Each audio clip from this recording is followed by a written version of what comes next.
Hello, Internet. I'm me, and this is reviews.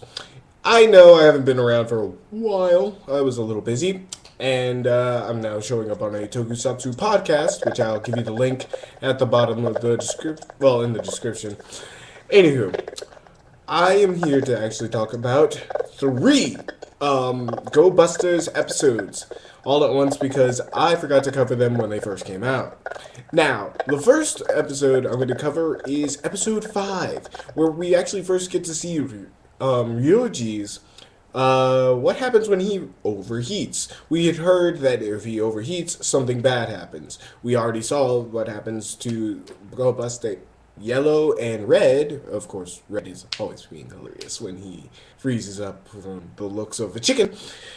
And of course, what happens is Gobuster Blue, when he gets overheated, turns into a psychopathic killer and cannot differentiate from friend from foe, which is both kind of cool but kind of creepy at the same time.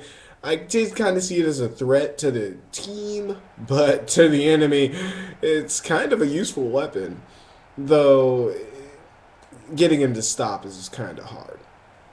And of course, in this episode, we also get to see the rabbit helicopter's robot form of where it's a giant robotic bunny, which is pretty cool. And it can dig underground and do crap like that. That was pretty cool. I thought it was actually really interesting. So episode 5 was actually a pretty good episode, very well written. Though a lot of the most important stuff is literally the what happens with Gobuster Blue overheats, and we get to see a new mech. Other than that, there's not too much into story-wise, except for a lot of the robots chasing chasing down energy, but they don't get it. So man. It's not like episode 4 where they actually did lose and get some of the energy taken away from them. It's just a lot of actual, interestingly enough, recovering from the last battle and their last loss and trying to get energy back to the places that they were. And that's actually a very cool way to do this. It's showing that this is a continuation of the story and that these happenings aren't kind of random. They actually do happen one after another, and I think that's pretty interesting for the show to do. Now, for episode 6 is actually where we finally get to see the Gobuster, or the giant Megazord for the Gobuster, where all three can combine to each other, and I'll get to that later.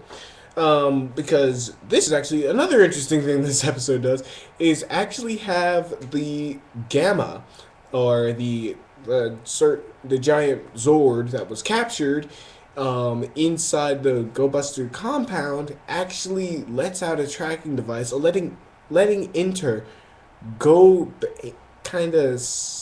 back into a back way vent into the Gobuster's compound and causing that section of the compound to explode. And of course, not one, but two giant monsters are now on the loose, and they need more power. And of course, they use the Gobuster to do that. But unlike most Super Sentai, where it's just we want the Zord now, let's combine them. This one actually takes a lot more timing and precision, and they actually take into account that you will be attacked while you're trying to form the robot. And I actually like that too, and it was a good episode for learning timing and character development for Gobuster Red. Now, episode 7. Oh, right. Let me go back a bit. Okay, episode 6. The Gobuster is bulky.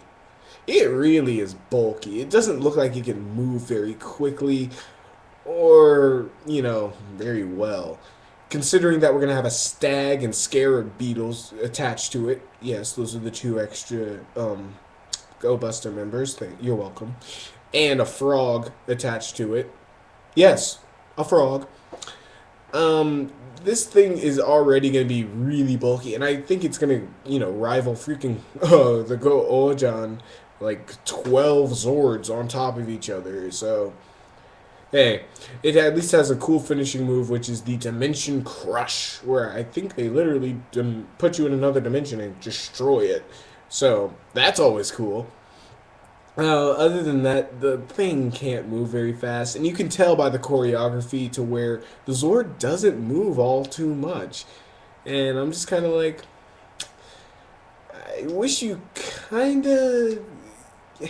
The other Zord fights were pretty cool and tense, but whenever that Gobuster, especially in the next episode, episode 7, when you see it try to move around, it's more or less standing in the same place, and when it does its finisher move, it's pretty much take our word for it. It moved at a super fast speed, and it's kind of lame. It looks like it's when it's slashing, it's supposed to be running and slashing at the same time, but it looks like this. Slash, and then, whoa, look, I moved like all that way. And I don't, that's just not like, I'm like, no, you didn't move a fucking inch. Anywho, but the episode, nonetheless, is actually a very good episode and has some pretty funny moments to it, especially with the monster of the week. And Enter, like, literally going, like, why can't I ever make a monster who's, like, more elegant and more, poised? And that's actually a pretty cool little statement by Enter. And further him being my favorite character now. Anyway, now, on to episode 7. Episode 6 was a 8 out of 10. Episode 5 was a 8.5 out of 10. Not the greatest, but they're still pretty good. They're really good.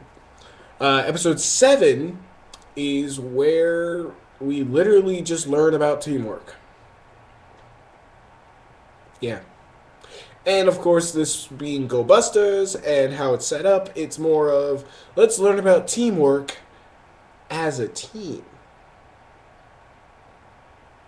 Because, the technicians have to fix the robots and after each battle, because, fucking Gobuster Red, Hiromu always fucking busts up his Zord and just kind of hopes it's fixed when he gets back there. And it actually goes damaged, and they pretty much go up against a weird subway monster Zord that just keeps making train sounds. Not like choo choo, like ba-dum, ba-dum, ba-dum, ba-dum, like the sound of the train hitting the tracks, but the monster is quite literally useless. He is useless. He's only there to collect energy. He has no other purpose. Compared to like any of the others who could collect energy and, and fight at the same time, or at least do something to fight, this subway thing kinda, once they catch up to it and start punching it in the face, yeah, it's pretty much down for the count. Not like the doctor syringe robot in the hospital that could, turn people into zombies or, summon more henchmen.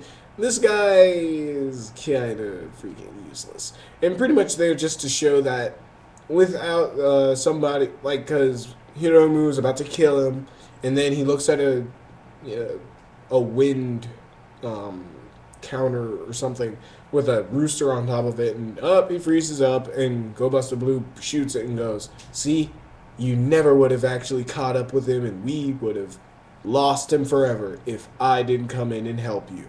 See, teamwork. Oh yeah, and there's some other random technician dude who idolizes Gobuster Red and really loves his job, but he kind of fucks up because he missed the diagnostic and something in the diagnostic, and now it can't run, so he has to go fix it, and I'm surprised he wasn't fucking fired. But then again, a secret organization, I can't really fire you, or you could go tell everybody what we're doing. So, they have him fix it. They get in the Gobuster, they combine, and, kill off the bad guy, and whoop, we won. It was actually the most straightforward episode of Go ever. Really. As much as they try to go with the whole, it's the whole entire team, like the whole organization that needs to work as a team, it's not really pushed too well. And if it is, it's kind of there. It's at an average state.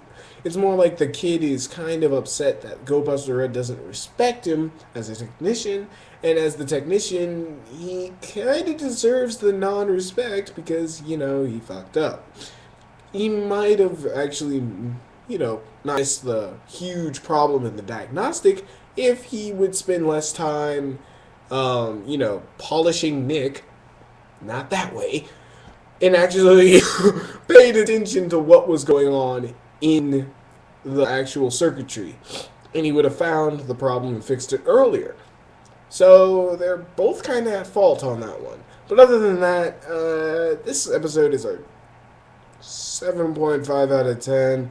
Kind of a little over average, but still average nonetheless. This episode isn't bad either.